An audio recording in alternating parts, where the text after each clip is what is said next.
Good morning, everybody, and very warm welcome to all participants and our excellent panelists of this session.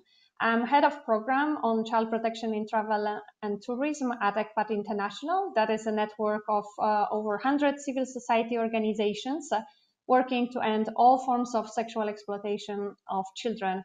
And I have a pleasure to moderate this session today, and it's actually the first session of the forum. We are organizing this session as a call for action to stop children in Asia Pacific region falling victims to trafficking and sexual exploitation, and to discuss urgently needed responses from governments and businesses to address these crimes in as much as the worst forms of child labor, especially now in the aggravated context of the COVID-19 pandemic. And the discussion is held also in the perspective of setting the roadmap for the new decade of action based on the UN Business and Human Rights Guiding Principles in a more digitalized era. So today during this session, we'll have two rounds of interventions by the panelists. The first round will be to set the framework and discuss challenges we are all facing.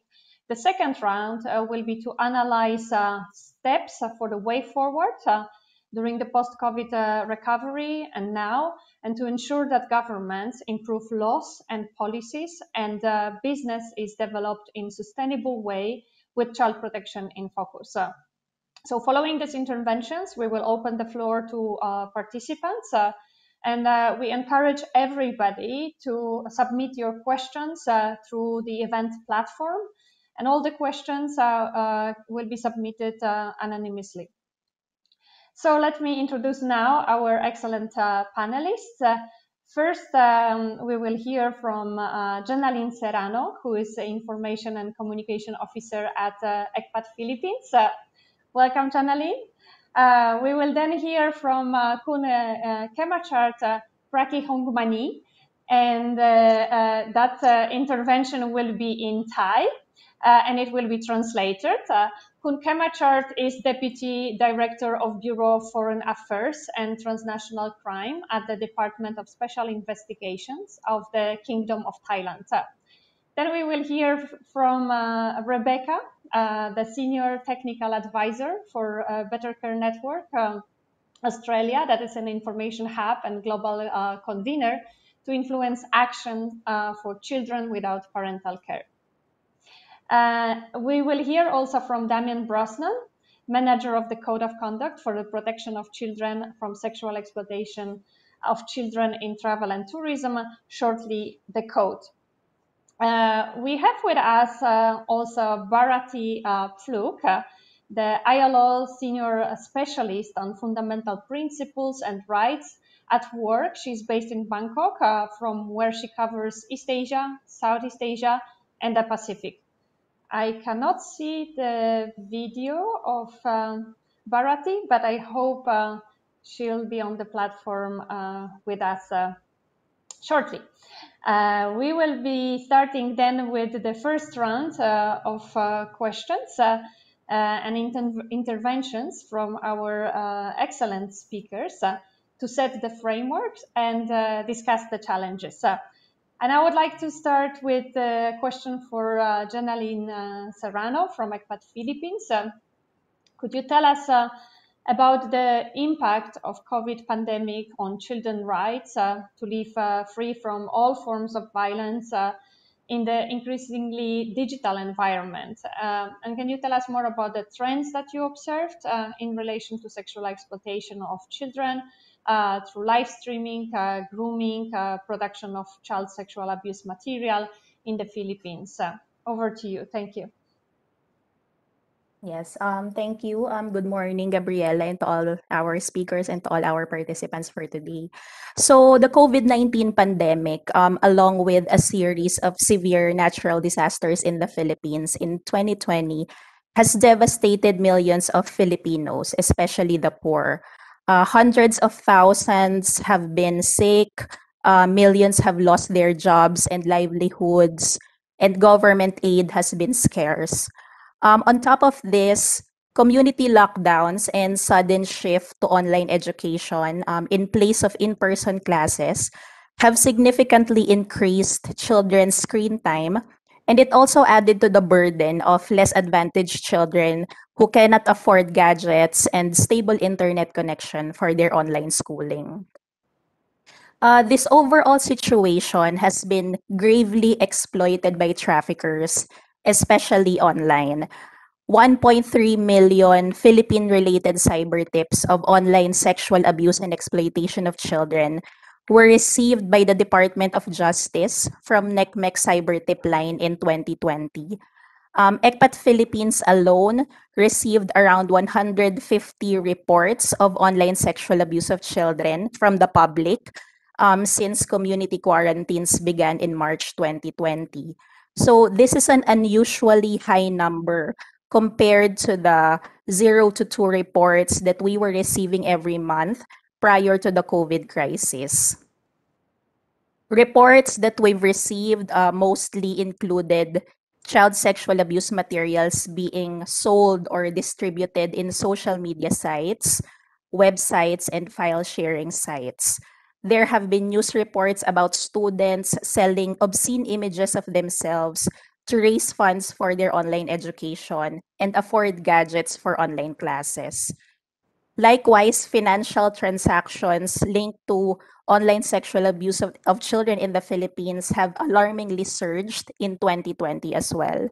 According to a report from the Anti-Money Laundering Council, or AMLAC, this surge can be attributed to the suspicious transaction reports filed by pawn shops, money transfer services, electronic money institutions, and big banks. The AMLAC also observed that these reports are related to online sexual abuse and exploitation of children in the Philippines.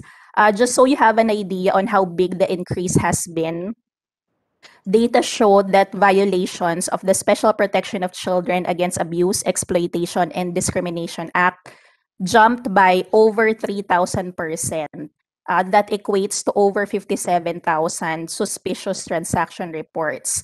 Meanwhile, violations of the Anti-Child Pornography Act surged to over 11,000% or over 14,000 suspicious transaction reports. So exploitation indeed thrives in poverty and crisis, and Filipino children have never been more vulnerable. Yeah, thank you for drawing this aggravated picture. And we also need to remember that sexual exploitation of children online, it's not a distinct type, it's an umbrella term that captures crimes that have online and technology component. And that all this exploitation is a record of sex violence that children suffer. Thank you for that. And let me turn to Kun Kamachart. Could you tell us more about the issue specifically of online grooming in Thailand and challenges to protect children from sex offenders? And also, like, what difficulties do you face when it comes to cooperation with the private sector to so you can collect evidence? Over to you. Thank you. Right. Thank you for the question. For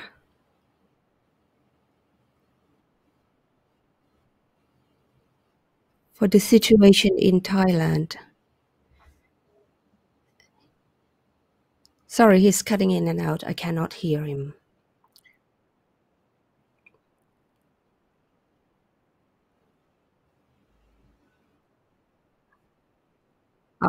Normally, these people communicate. In the past, they communicate with the children by person, but for during COVID situation, the offenders have tried to use internet as a tool to connect to the victims directly, and the crime in the past they connect to the victims directly by person, but right now they don't have to do that any longer. Currently, sometimes they contact the parents or close relatives of the victims, people who the victims trust, and they use many kinds of tricks to gain trust from the victims. And these children eventually fall victims if they are offered something to the victims. If you ask me what is grooming in Thailand, I have tried to find the definition compared to English term. I also used Google Translate and grooming to find the exact definition of grooming in Thai.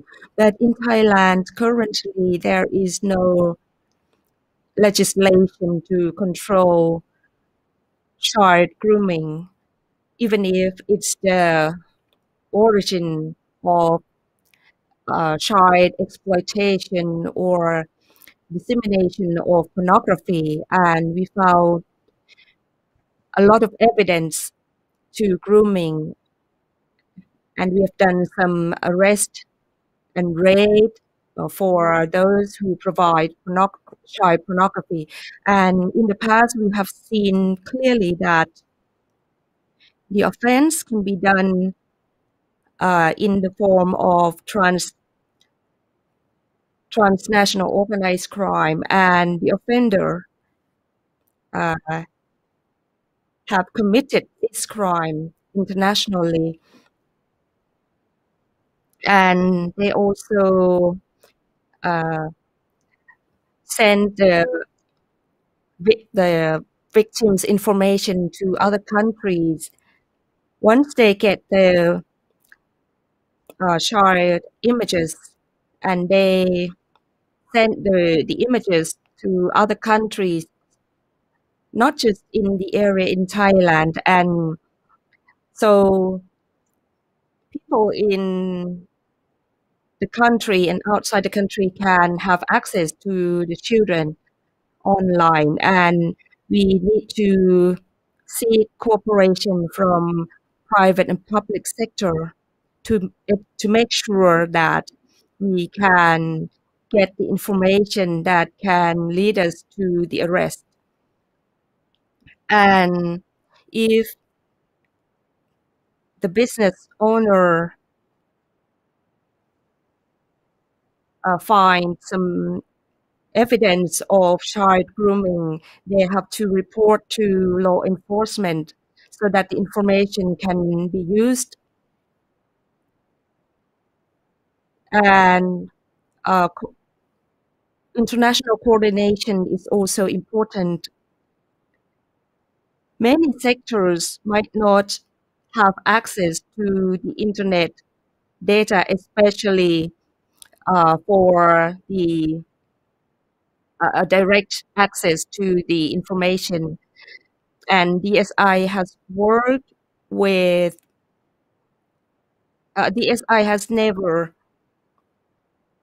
uh, investigated a case starting from grooming and end up with arrest for grooming case. But normally they ends up with a child pornography case or child exploitation case. So this is all I have to say for now. Thank you. Thank you very much for sharing this insight from Thailand that clearly demonstrates how much we need protective legislations and how urgent it is in this country, as it's a growing problem here and all over the regions and in other regions as well. And we will hear more from you in the second part of this discussion, what is being done. And we need legislations to address and to prevent this crime before harm is done to children. So let me turn now to Rebecca from Better Care Network. We know that all the forms of sexual exploitation of children are interlinked.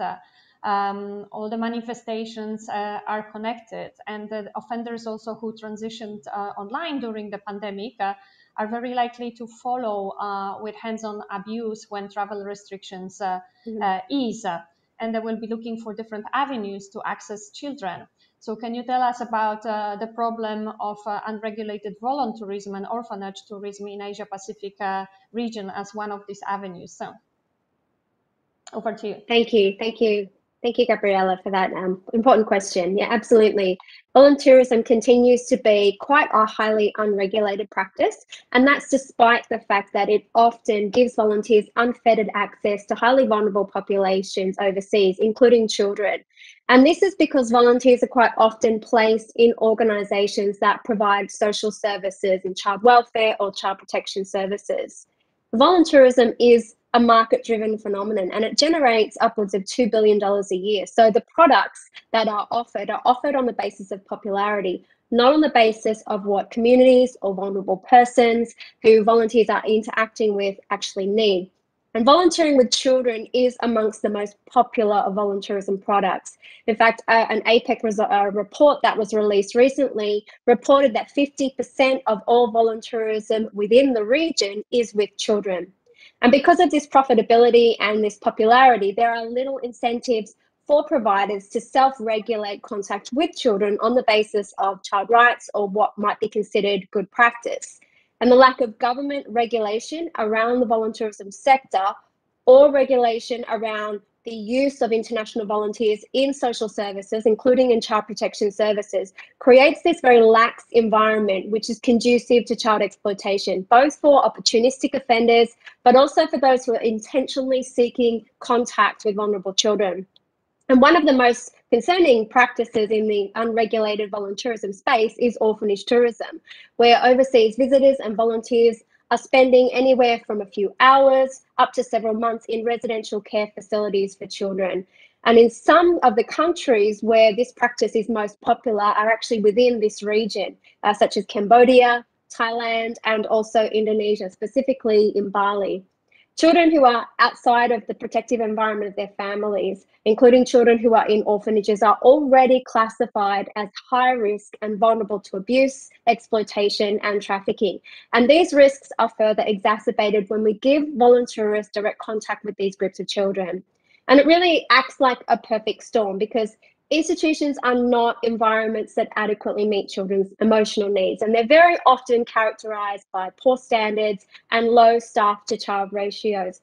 And so you have these under-supervised children, and many of them have what we call attachment disorders or unmet emotional needs and physical needs, and they're coming in contact with this constant stream of poorly, if at all, vetted tourists and volunteers. And so it's really easy to see how this puts children at unnecessary risk of being harmed, including through grooming, abuse, and exploitation. But orphanage tourism doesn't just pose a risk to children who are already in orphanages. The popularity and the profitability of the practice actually incentivizes the trafficking of children from their families into institutions. And orphanages provide this conducive environment for grooming as well. And so it's a risk to children who are coming out of community. And there have been a number of cases where child sex offenders have made contact with children via orphanage tourism, stayed connected with these children via social media, and then been able to groom these children for later abuse, often when they hit that age of borderline minors, at which point the prosecution becomes difficult based upon the grooming laws in countries within the region. And there have also been prosecutions against child sex offenders who have set up orphanages for the purpose of getting access to vulnerable children. And they have been able to sustain their orphanages for this practice on the back of having volunteers come in who financially support them. So orphanage volunteerism, it enables abusers, it leads to the direct perpetration of abuse, and it drives this demand for the trafficking and exploitation of children. And with respect to the current environment of COVID, my colleague Kate Van Door and I recently conducted a study examining the impacts of COVID on the operations of privately run residential care facilities, including in Thailand and Cambodia. And the insights from the study showed that the cessation of orphanage tourism throughout the pandemic has resulted in a significant drop in funding for orphanages. And despite some operators recognizing the benefits to children that came with the withdrawal of volunteers and visitors, operators showed throughout this study that they had every intention of resuming the practice as soon as travel restrictions are lifted. So it's imperative that we take the opportunity we have right now as countries begin to consider opening up their borders and opening up to tourism to look at how we can better regulate voluntourism and also prohibit specifically orphanage tourism in order to protect children from these risks of abuse and exploitation. And as you noted, Gabriella, in the question, it's highly likely that the increase in online exploitation throughout this period will result in an increase in offenders looking for in-person contact with these children. But I think it's also important to note that it's not just about orphanage tourism. It is about the better regulation of voluntourism altogether, particularly with children. There is an evidence, at least in Cambodia, that sex offenders are shifting their practices to now seeking voluntourism opportunities in remote rural communities, hoping to evade the growing scrutiny that's coming on orphanages as a site of voluntourism. So we really do need to look at the regulation of this space for vulnerable persons as an overarching issue. Thank you so much, Rebecca. So many important and key points in your intervention, and I will turn and also, like in the second part, you will tell us more what can actually be done about this with the private sector. And in your intervention, you also mentioned rural communities. There are new forms of travel and tourism that will be developing. So I would like to turn now to Damien, who's the manager of the code and works with the private sector in many regions, not only in Asia Pacific. Could you tell us about other products, other trends in travel and tourism that can put children at risk of trafficking and sexual exploitation of children as travel and tourism opens up for recovery? And from your observation, do you think that child protection is being enough prioritized by the industry along other sustainability issues as the environment, cultural issues? Thanks, Gabriella, and thanks to all the participants for taking the time today. Okay, so the first part of your question is different trends, and I think Rebecca and Jeneline have talked about this a little bit in terms of opening up to more community-based tourism and less maybe mass market tourism. So there's a couple of reasons for that. One is, as Rebecca said, maybe a sense of orphanages being a risky space or a space that's under a bit more scrutiny. And so people may look to go further afield. But it's also in the light of the COVID situation, a response to trying to stay away from the big markets and to be a bit more small scale and remote, away from the crowds of people, especially for the next few years. So there's a couple of different factors playing into it. And it's voluntourism, but it's also even innocent enough looking visits to a community or to a family unit where children are at risk and there's really not a sense of structure or protection mechanisms in place. And there's a lot of vulnerability, both for preferential offenders and for situational offenders. So I think that's a real concern in the coming years.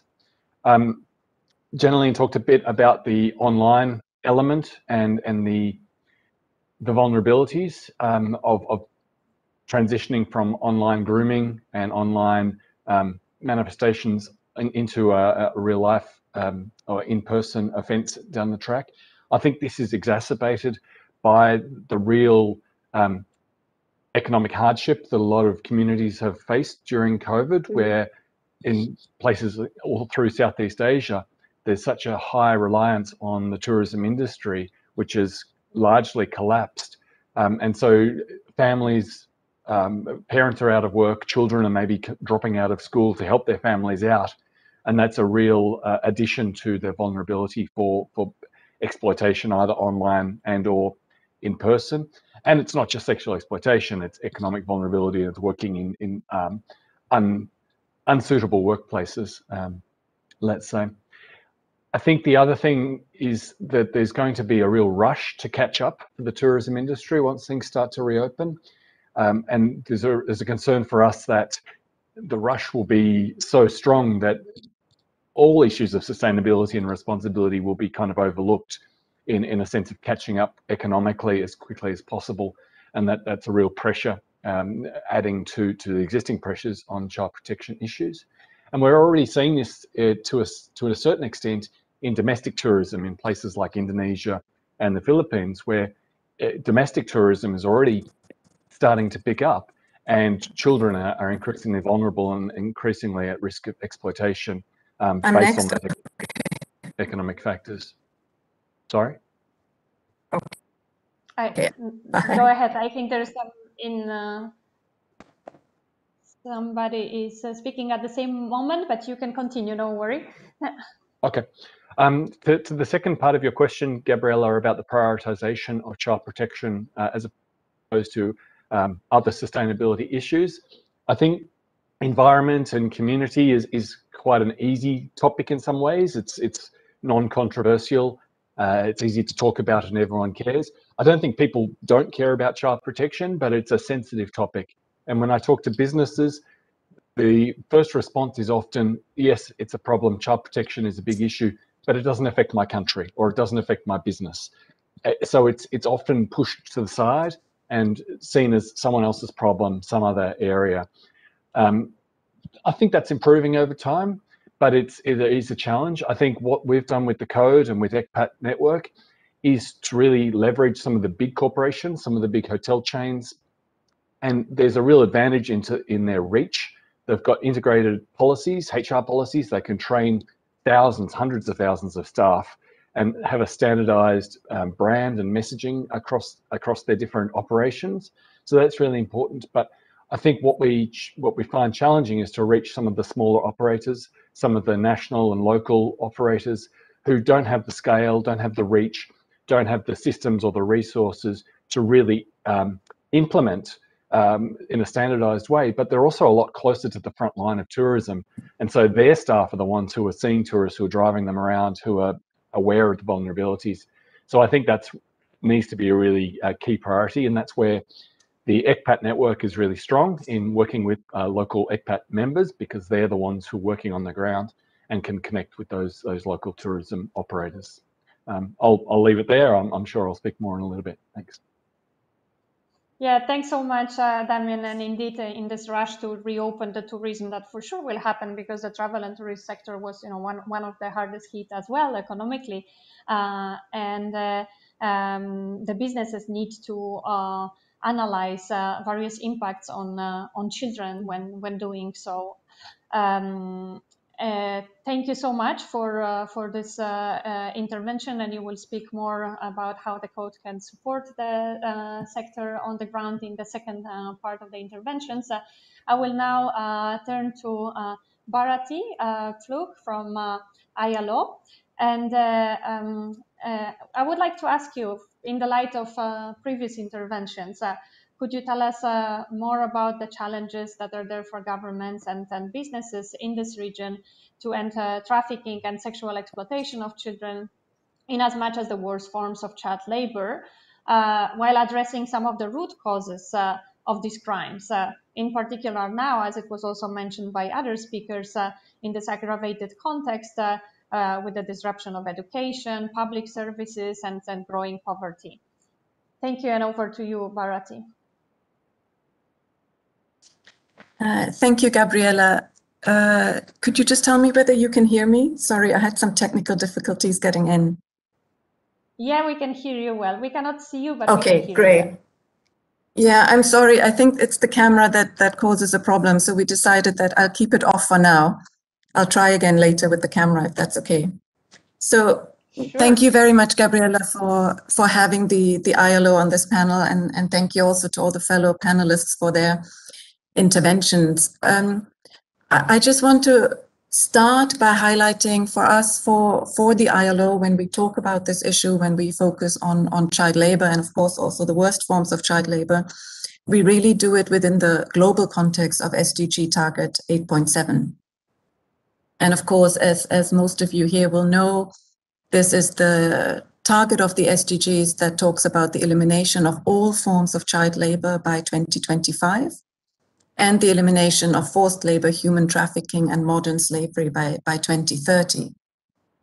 And then, of course, while there is still a very long way to go towards achieving this target, I do want to highlight that many countries, and particularly in this region, many countries have made or are in the process of making really good progress towards achieving target 8.7. I would say that most countries in the region have laws and policies about child labor or forced labor and human trafficking and are implementing these.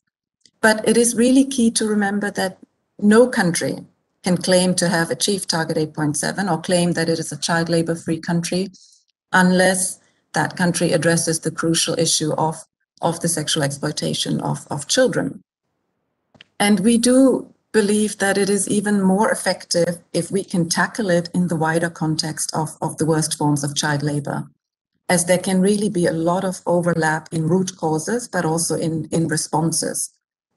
And I think here I would just like to refer to ILO Convention 182, which is, as of last year, the only universally ratified convention that we have, which very clearly identifies the four worst forms of child labor.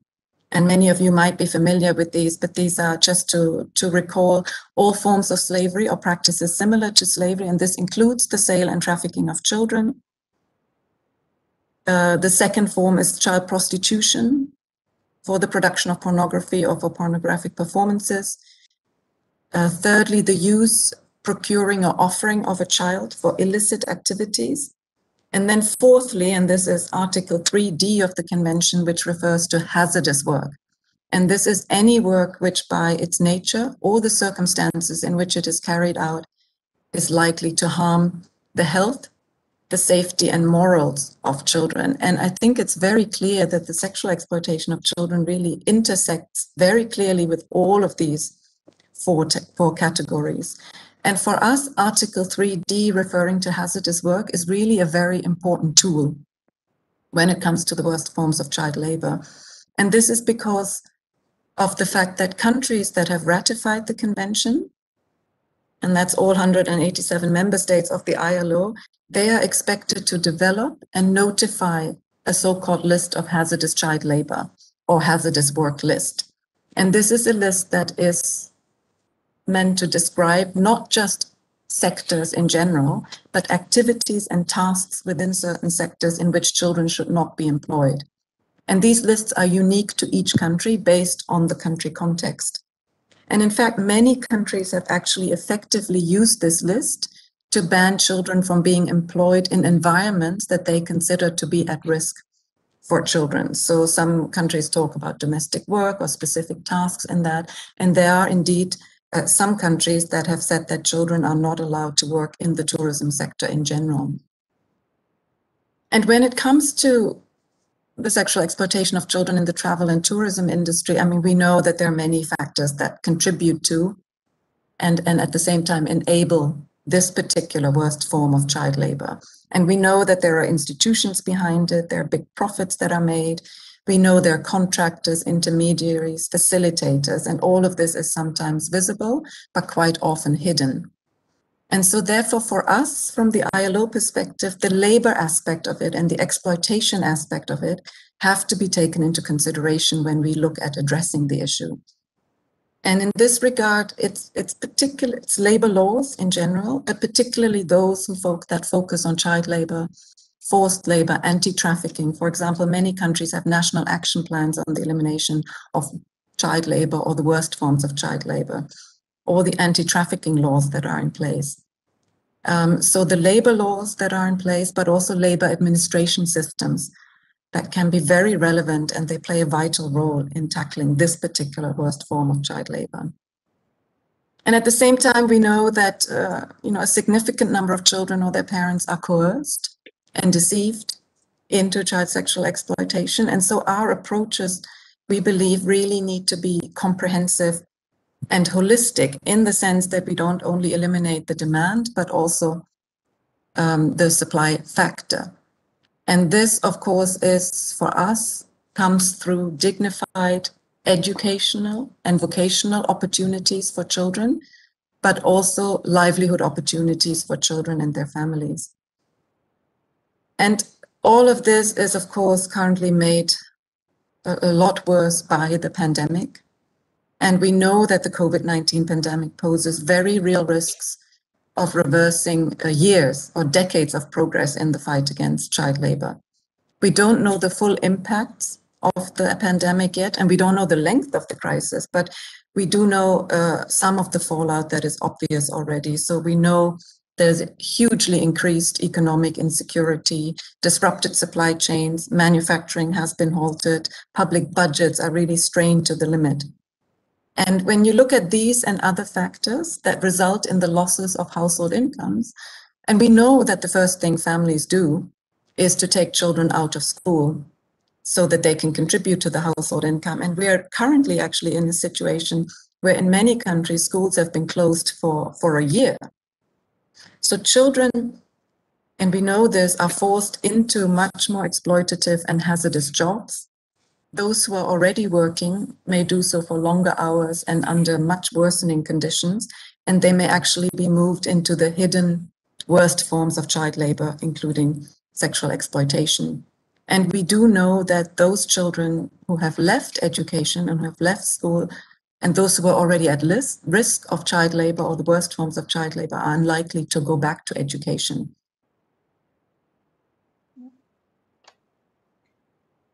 Exactly. Thank you so much. Before I finish, I'd just like to mention that we will have new global estimates on child labor. Yeah, that will be released on the 10th of June. So we will have a new figure on the global estimates of child labor, but we are very much concerned that for the first time in 20 years, we may actually see an increase in child labor globally, or at least, that the downward trend of the last 20 years will not be quite so strong. So as governments and also businesses make choices today and, that determine the course and the consequences of the pandemic, we would really urge them to include very conscious measures to prevent and to eliminate child labor, including the worst forms. Thank you, Gabriela. Thank you so much, Bharati, for this broader picture, as it's all interlinked together, and we can address the sexual exploitation of children if we look at this structural challenges that are there to end child labor, the worst forms of child labor, by creating. We need to create this enabling environment and social, economical, cultural, and of course it's very challenging now with this crisis. So we'll move now to the second round of questions and interventions by the panelists. I would just like to remind all the participants that you can ask questions through the Q&A form, and we will address these after the second round of interventions. So I will turn now back to Janeline from Philippines, that is among the few countries in the region that fully criminalizes grooming of children. And could you share with us insights on how the current legal framework in the Philippines helps to address this crime? And are there any other gaps that should be addressed to close any remaining legal loopholes? Yes. The Republic Act 9775, or the Anti-Child Pornography Act of 2009, criminalizes grooming in the Philippines, and it defines grooming as the act of preparing a child or someone who the offender believes to be a child for sexual activity or sexual relationship by communicating any form of child pornography, or if we're going to use the correct term, of course, child sexual abuse materials. It also includes online enticement or enticement through any other means. Online grooming is also punishable under the Cybercrime Prevention Act of 2012 because this law imposes higher penalties to all cyber-related prohibited acts mentioned in the anti-child pornography law. Despite this, cases of grooming per se are not necessarily investigated in the Philippines. This could be due to the fact that the abuse hasn't been consummated when we talk about grooming. Likewise, it is not, or grooming is not something that victims would normally report because they might not realize that they are being groomed, or they might not be aware that it is already a punishable act or it is illegal. We're used to reporting CSAM or child sexual abuse materials because you can clearly see the abuse there, unlike online grooming. So because of that, there is a need to strengthen public awareness on the illegality of grooming in the Philippines, particularly among children, parents, caregivers, and law enforcers. With regards to the gaps in addressing all forms of child sexual abuse materials and live streaming, I would first like to acknowledge that there have been important progress in the fight against the crime in terms of legislation, national plan of action, and international cooperation. So first, the Senate Bill 2209, which aims to further strengthen the anti-child pornography law, has been recently approved on third and final reading in the Senate. So one important development in the bill is that it defines more comprehensively the duties of the private sector, including money transfers, ISPs, social media sites, tourism establishments, particularly in blocking reported content immediately, reporting to authorities, and preserving evidence that may aid investigation of cases. The challenge here is that once enacted, how does the government ensure that how does the government ensure the private sector's compliance with the law? For instance, internet service providers here in the Philippines are already mandated by existing law to install filtering software and provide necessary information to law enforcement. However, the police have repeatedly expressed their difficulty in acquiring information of prospective offenders from ISPs. The ISPs would often argue that they have technical limitations or that the anti-child pornography law contradicts their mandate to protect users' privacy under the data privacy law, even though that is clearly a very different case. So the government needs to be stricter in implementing the law and really holding businesses accountable when it comes to children's rights. Another progress made was the Philippine Plan of Action on Violence Against Children, which was developed and approved in 2017. So it basically contains comprehensive strategies on how to holistically address all forms of violence against children, including sexual exploitation online. The challenge here is the rollout or dissemination of the National Plan of Action in the local level. Based on ECPAT Philippines' experience in working on the ground, local stakeholders are not really aware of the existence of national plans or laws. Or if they are somewhat aware of its existence, they don't know much about it, or what is their role in its implementation.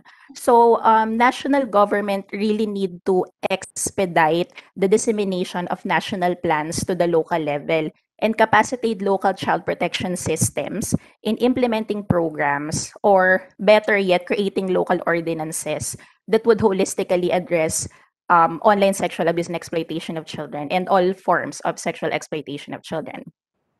Lastly, another important progress is the strengthened international cooperation against the transnational crime of online sexual abuse of children through the recently concluded US-Philippines Child Protection Compact Partnership, which began in 2017.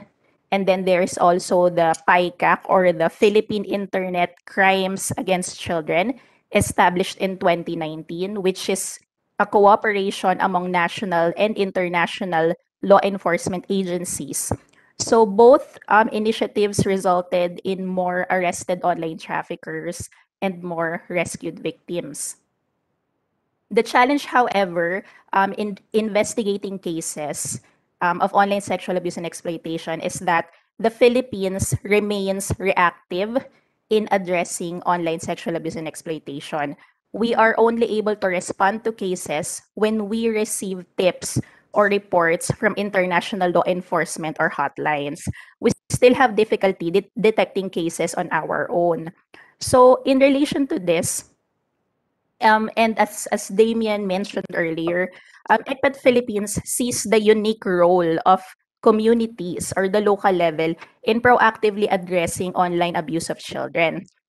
Because this crime happens in the very homes, it hides in the very homes and communities of children. So operators are often family members or neighbors or traveling sex offenders living in the communities.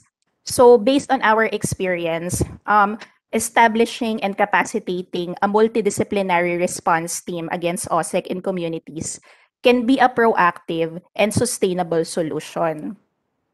Why? Because community members know each other. They are the first ones to notice if there is something or someone suspicious within the neighborhood. Based on our experience, when you identify one victim in the community, it's very likely that the child knows more victims. So it will definitely help in the identification of victims. In addition to that, conducting awareness raising activities in communities may lead to more reports of sexual exploitation of children. So in our aim to better empower the public to report, ECPAT Philippines, in partnership with the Cybercrime Investigation and Coordinating Center, has established the Philippine In Hope Hotline in February, and institutionalizing the hotline is also a way to proactively investigate cases in the country. In Hope is an international association of internet hotlines that receives reports of CSAM on the internet and quickly removes them from the country where it is hosted. Because it's connected to 4 to 6 hotlines worldwide, it allows easier exchange of CSAM in different jurisdictions. And it also has a secure database that preserves evidence, which may aid law enforcement investigations. So in essence, empowering and capacitating the communities to take the lead in protecting their children is an important key to proactively addressing all forms of sexual exploitation of children. So we need to simultaneously strengthen systems, not only in the international level, but in the local level as well. Thank you, Janeline, for this insight from the ground, from the work of ECPAT Philippines, work also that you're doing with In Hope, and there's gaps that we still need to close, even though if there is a legislation, it needs to be enforced effectively. And we also need to engage the communities and work on the awareness and strengthen partnership between governments and the private sector. So I will turn now to Kun Kemachart. If you could tell us more about the current state of the implementation of the legislative proposal to criminalize the solicitation of children through grooming in Thailand, because you are part of this process. So thank you very much for giving us this insight. Thank you, Gabriela. For me, on my point of view, grooming is all about preventive legislation, how we can prevent these from happening. We cannot wait for the offender to abuse the children in person or to take pornography from children. How can we realize at the beginning when these people contact the vulnerable group. And in Thailand, we attach importance on developing of the legislation, and I have the chance to take part in the working group to amend the legislation with the Child and Youth Department under UNICEF. We are not working only on grooming. We also work on texting and sexual abuse,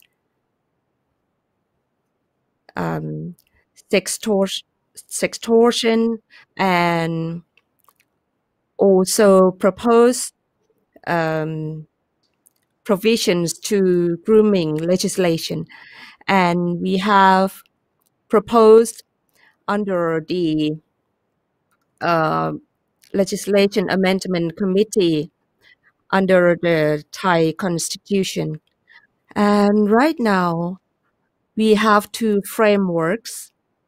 The first one is for us to propose on the dimension of, we have the commission that we proposed the idea to the Senate. And the second one is another committee to solve the problems in the sustainable way. And the Deputy Prime Minister is the head of this group. And the idea is proposed by the Minister of Social Development and Human Security. And right now we are waiting for approval from the cabinet.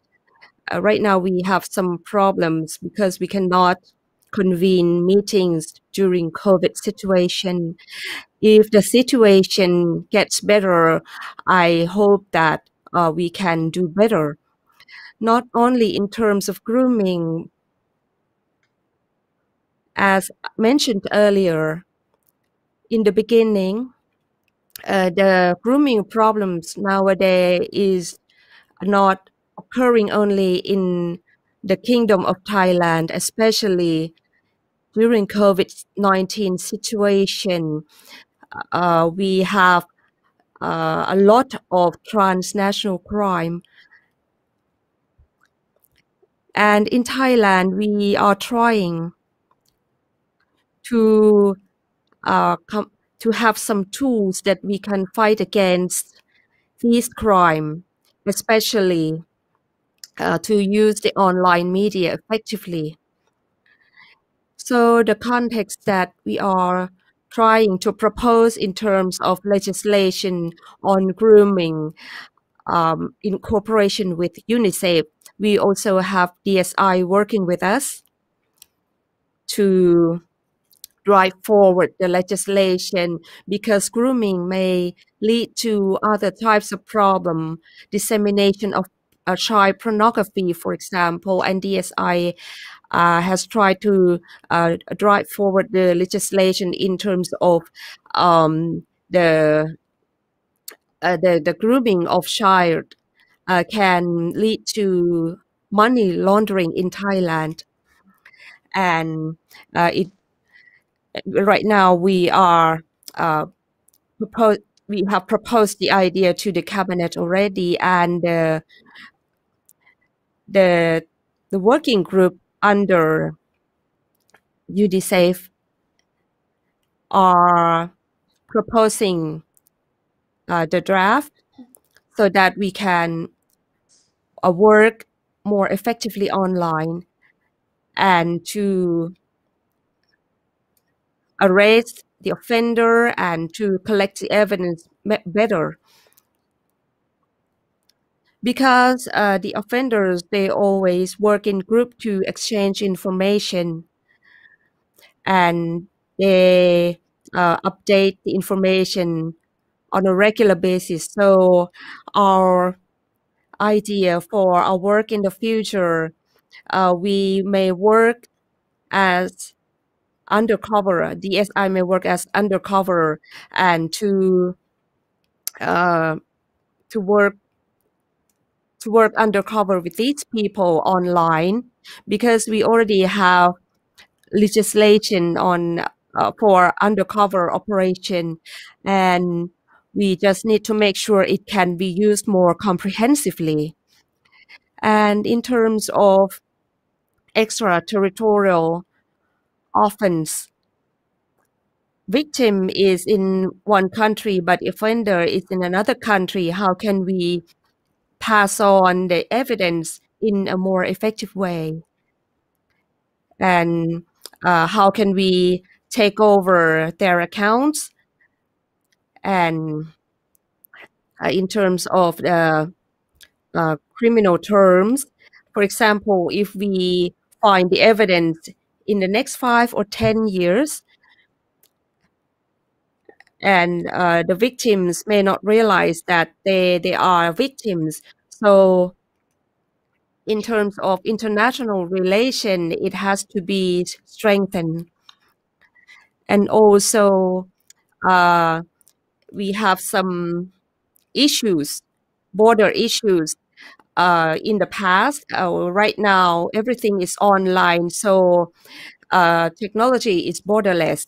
How can we use this advantage to strengthen our law enforcement, especially at the end of 2020, the Directorate General established a center that we can work on using the online media, and this center is driven under DSI and also plays a role in proposing the policy or providing information and data to relevant parties. So if any of you would like to propose your ideas for improvement in Thailand, you may send an email to dsi.go.th or our call center 1202, and you would be able to contact DSI directly. Thank you. Thank you very much, Kun Kemachart, for sharing the details about this comprehensive preventive legislations that will allow to take proactive measures to detect cases, something that also Janelin mentioned. Yeah, we encourage everybody to contact DSI. Thank you for sharing the details.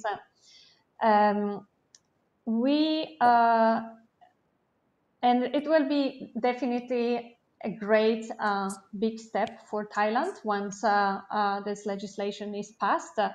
And other countries should also follow in the region. I would like now to, if technically possible, present a poll for the participants.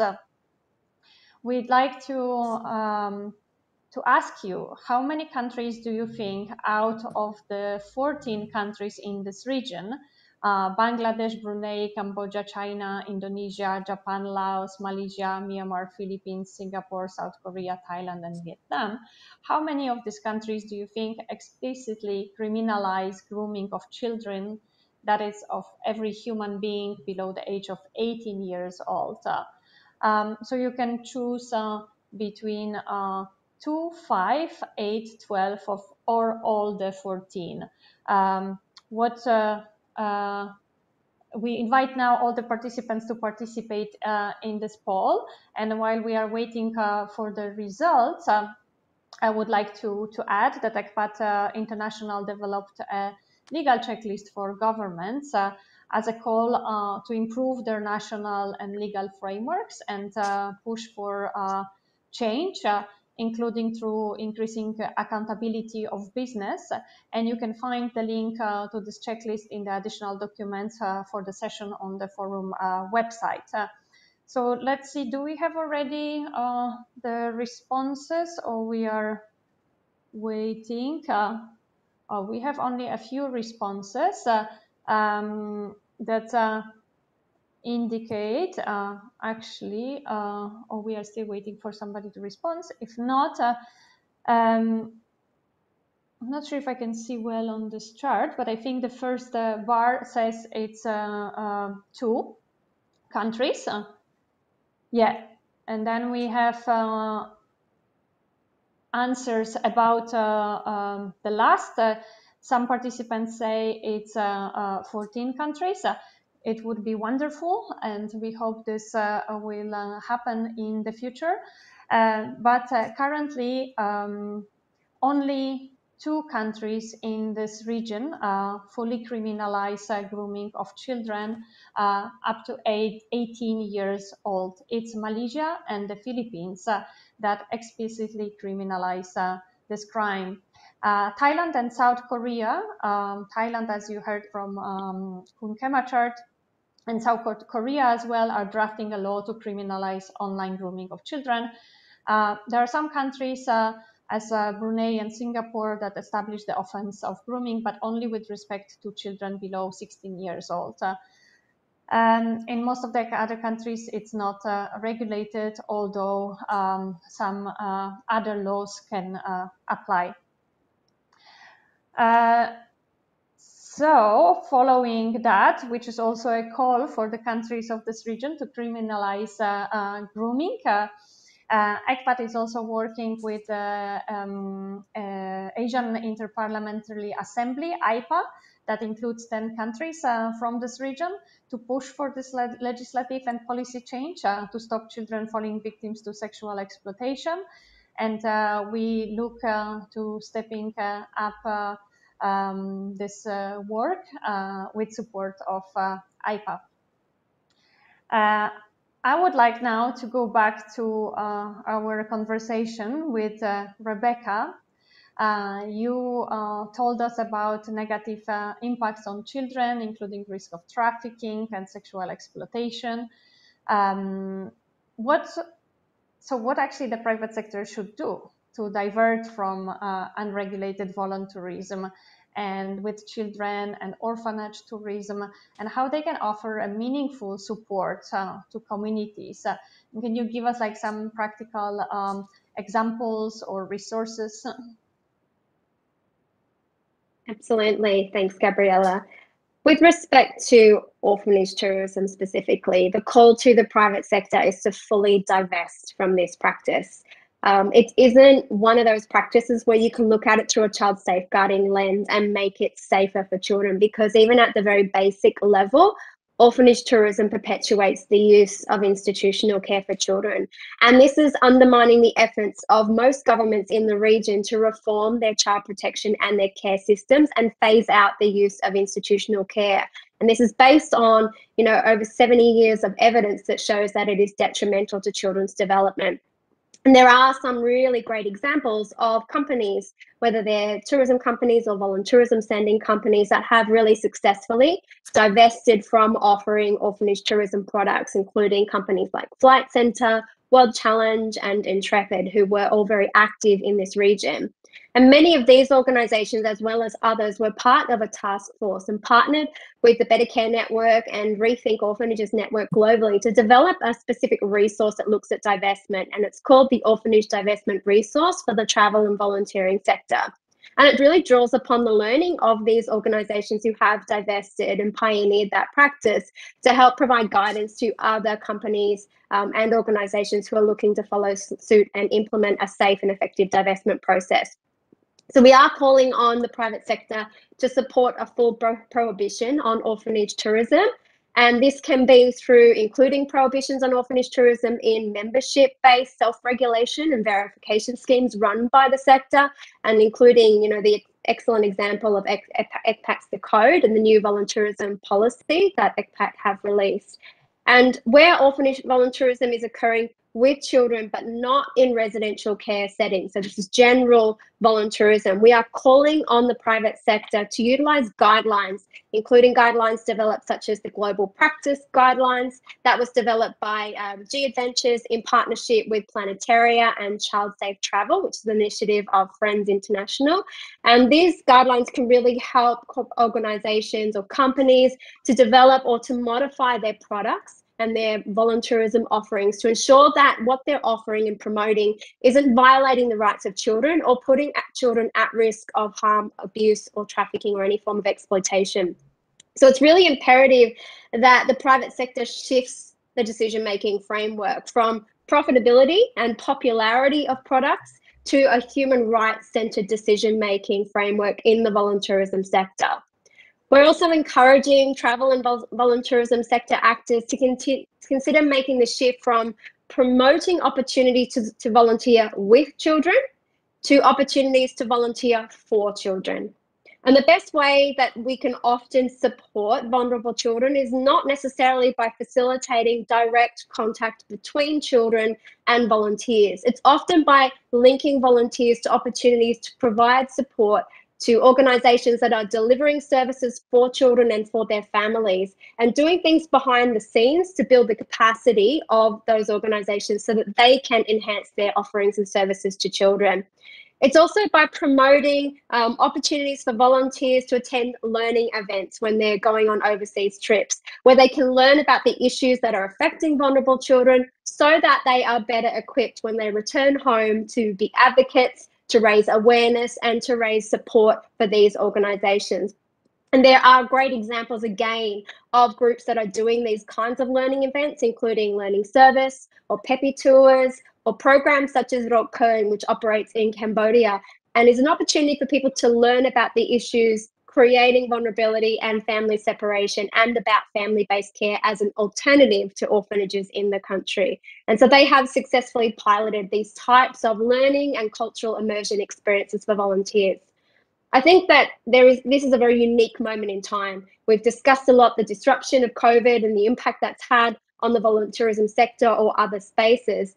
And it has been a pretty radical disruption, but it has also provided an opportunity for the sector to really recalibrate and to relaunch volunteerism on a stronger platform of human rights and business principles. And so really it's our hope that the private sector will apply its enormous capacity for innovation and for shaping market norms to these issues of volunteerism, and work with the child protection sector, with governments, to really look at how they can help prevent sexual exploitation of children in travel and tourism, and specifically in volunteerism. Thank you, Gabriella. Thank you, Rebecca, and a link to some of the resources is also in the description of this session. And thank you for pointing out that we need governments on board as well in this process, because as much as the private sector can be phasing out, we need government regulating the issue of volunteerism with activities with children. Damian, could you tell us what else private sector can do to prevent trafficking and sexual exploitation of children? The code has also some resources it offers to the industry, and thank you, Rebecca, also for mentioning the code volunteerism policy. So these are some resources that are very practical for businesses to take action, and they can also work through local code representatives on the ground. So could you tell us more about these examples? Well, thanks, Gabriella. I'm aware that our time is running short, so I'll try and be brief, but obviously open to other questions. And you can find out more about the code at www.thecode.org. It's our main website, and everything is there. So the code is hosted by ECPAT International, is a partnership really between the tourism industry and the ECPAT network. So it's designed as a practical approach for businesses to be able to adopt to enable their employees, their customers, their stakeholders, their contractors, the whole network to take practical actions on child protection. So we think that the private sector in tourism and travel is really a key part of fighting against trafficking and sexual exploitation of children. Obviously, international bodies local and national law enforcement and NGOs have a part to play, but we think the tourism industry also has a key role to play. Travel and tourism isn't the cause of exploitation of children, but unfortunately, often the industry is used to facilitate crimes against children. And we think it's the responsibility of the tourism industry to be proactive in preventing this happening as far as that is possible. So the code essentially offers a practical approach for companies to implement child protection measures. So we have some basic criteria. There are 6 criteria. And it's things like having a policy and procedures in place for a company to know what to do if there's a potential case, to know what the warning signs are and how to respond. There is training materials available. So we have online modules designed for frontline tourism staff to be aware of the situations they might face and the appropriate responses that they might take. And then things like working with local law enforcement, local NGOs, and as Gabriella mentioned, and as Jeneline is a representative of, our network of local code representatives, and most of these are from the ECPAT network. And so these are really the on-the-ground practitioners and connections to give context to child protection, because it does look a little bit different in different countries due to legislation, cultural differences, linguistic differences. And so these local code representatives are really key in tailoring the message and assisting companies to implement child protection in a way that's suitable to that environment. We have members, we have nearly 400 members from around the world, all the way from some of the biggest tourism companies and hotels and airlines and tour operators, all the way down to very small operations. I'm speaking about individual guest houses, restaurants, local tour operators, transportation companies. So it's a very diverse range of members that we have, and we encourage members to be flexible in how they implement, and we basically stand by to support the different companies in how they approach child protection in a practical, meaningful way. Rebecca, thank you for mentioning the volunteerism policy. The policy is being revised now. It's actually been in place for a few years, and it is specifically designed to indicate or to direct companies who are members of the code to not engage in orphanage tourism. And if they are engaged in volunteerism involving children in any way, such as working with a local community or a school, to have extra measures in place to ensure training of the volunteers, to ensure adequate safeguards for the local community and especially for the children in that community. And I think the key thing is the education of people, because so many people, orphanage tourism, for example, go with very good intentions. It's not necessarily that they're looking to exploit, but it's perpetuating and supporting this model that puts children at risk of ongoing and lifelong psychological damage and harm. And it's not only sexual exploitation, it's a bad model in all senses.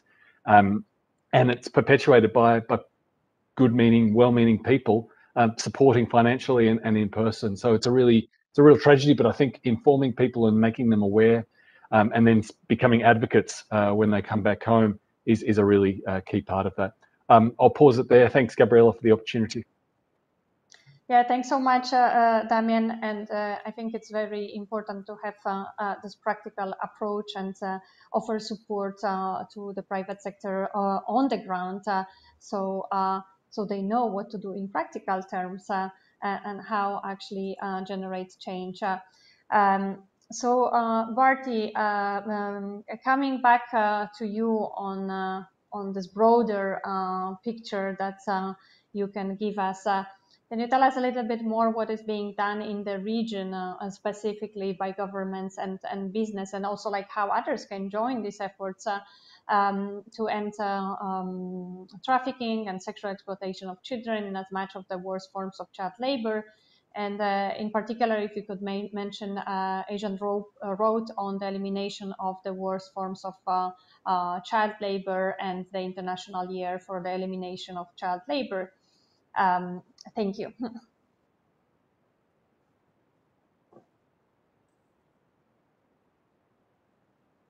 Do we have Bharati with us? Cannot hear now.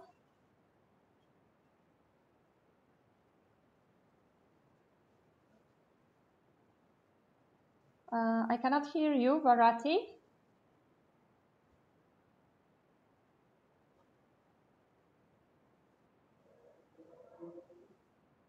Oh, okay, that's unfortunate. Maybe Bharati will be able to reconnect with us in a second. In case that's not possible, I can just add that ECPAT International is working with ASEAN and a technical working group to draft a regional plan of action for protection of children from all forms of online exploitation and abuse of children. And this plan will provide detailed recommendations on the role of the private sector and the governments that they should take and how the governments should engage with the industry on this topic, which is very much needed, as was presented by the speakers today. So with that, I would like now to see if we can connect with Sun Hye Kang from Head of International Cooperation Unit from ECPAT Korea to intervene from the floor.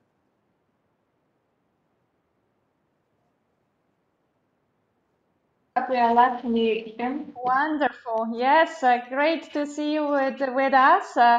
And we've heard from the Philippines, we've heard from Thailand that is developing a law on grooming. And could you tell us more about your advocacy work in Korea, how it started, how it related to a case of sexual exploitation of children, and what's the progress now in your country with the government drafting the law to criminalize online grooming of children?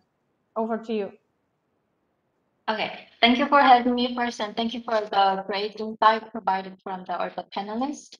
And as the panelists from the Philippines and Thailand mentioned, the importance of the legislation to prevent and eliminate the online sexual exploitation of children. Korea has faced this issue since last year, beginning of 2020.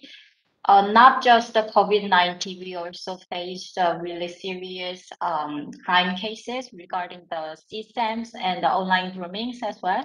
So we started to see the importance of building the legislation to preventing and to eliminating such crimes. And it actually took a long time to actually revise the law because there's so many understanding has to be done before before the criminalizing the check and building a revision for the law. So the cooperation among the government and investigation agency and NGOs and legal unions were really important.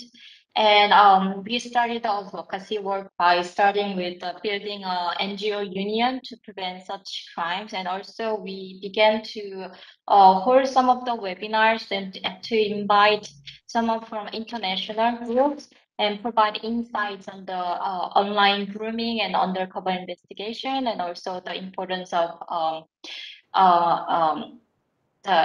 criminalizing the just looking at the live streaming or the sharing of the systems. So after doing some, we were able to revise our law on the law on 2020. Of course, it was regarding the system. Before, just producing and selling the system was illegal, but just watching. But it was also problematic because there are so many live streaming that we cannot actually download or produce.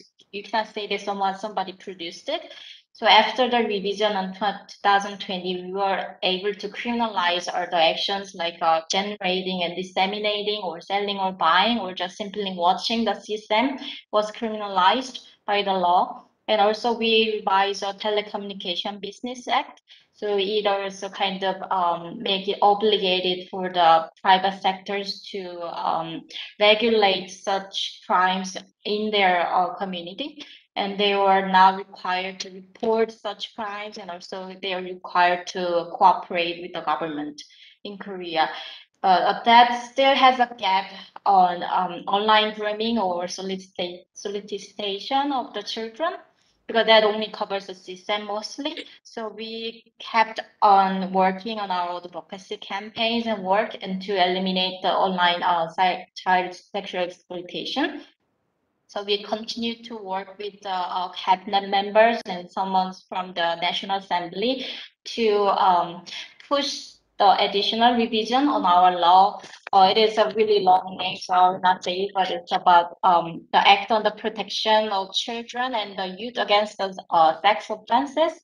So we were pushing for another additional revision, and luckily after 2020, we had a lot of interest on online child sexual exploitation, and so there has been a national petition against it, and also many of the cabinet member has an interest in it. So we were able to push additional revision on online grooming and undercover investigation, because as other panelists mentioned, that it is really hard to just simply revise a law and tell everyone to keep it. So there's a undercover investigation really needed, and also the special task force who will be in charge of such act and to enforce this law.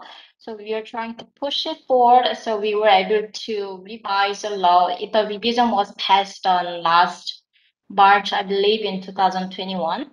And it will be implemented in this September this year. So we were able to criminalize online grooming. So any act of a stranger accessing to children in purpose of sexual exploitation will be criminalized and will be punished from the September 2021. And there will be undercover investigation going on to prevent the online grooming or solicitation of children. We thought the undercover investigation was very important because if we just pass the law on online grooming or solicitation, it will be just punishing the perpetrator after something bad happened. So we thought prevention was also very important. So we really pushed for the online undercover investigation to stop the crime before it goes forward. So it was also passed. So it will be implemented. And after just going through this the process of pushing for the revision of the legislation and doing the advocacy work, we thought it was really important to work together, the government and the NGOs like us, and also the private sector, like service providers, to provide a really comprehensive prevention and protection of the children, and to eliminate this crime. We thought is working together, not just fighting to each other, blaming on each other. We thought this cooperation and collaboration was very important.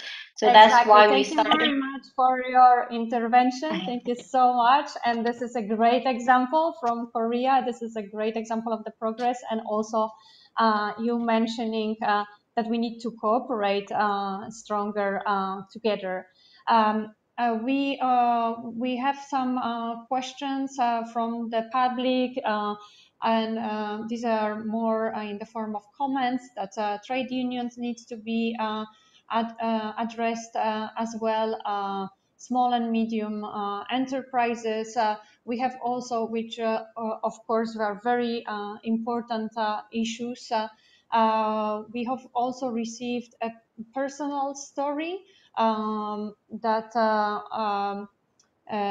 we will have a look at after this session because it's a longer input. And thank you very much, Sumati, for sharing that with us and all the speakers. As we are coming close to the end of the session, I would like to sum it up. Our discussion the discussion that focused on the need to effectively address the sexual exploitation of children in both online and travel and tourism context by improving legal and policy frameworks, by holding businesses accountable, and by addressing root causes of these crimes that amplify children vulnerabilities. So businesses need to work closer together with the government, with law enforcement, with civil society organization. We need to strengthen preventive measures, improve detection, reporting of all forms of sexual exploitation of children, and especially now view this crisis, view increased poverty, growing vulnerability of children. We need stronger preventive measures and responsive mechanism to protect children, and this needs to be urgently built in this region. And as Sung Kyo also said in her intervention, we can do that by cooperating together. And it was great to have the representative of law enforcement, civil society organization, and International Labour Organization together with us to discuss how we can do it together. We are also looking forward to the session tomorrow that is organized by ILO and UNICEF on regaining the lost momentum in the fight against child labor. So I invite everybody to attend that session at the forum and contribute to that. And with that, I would like to bring the session to the close. And on behalf of ECPAT International, I would also like to thank very much the UN Working Group on Business and Human Rights, UNDP, ILO, UNICEF, and other organizers of this forum for having hosted our side session. And a big thank to all the panelists and the participants. And we look forward to working together with you, and also to networking with other participants during this forum. So thank you very much, and the session is closed now.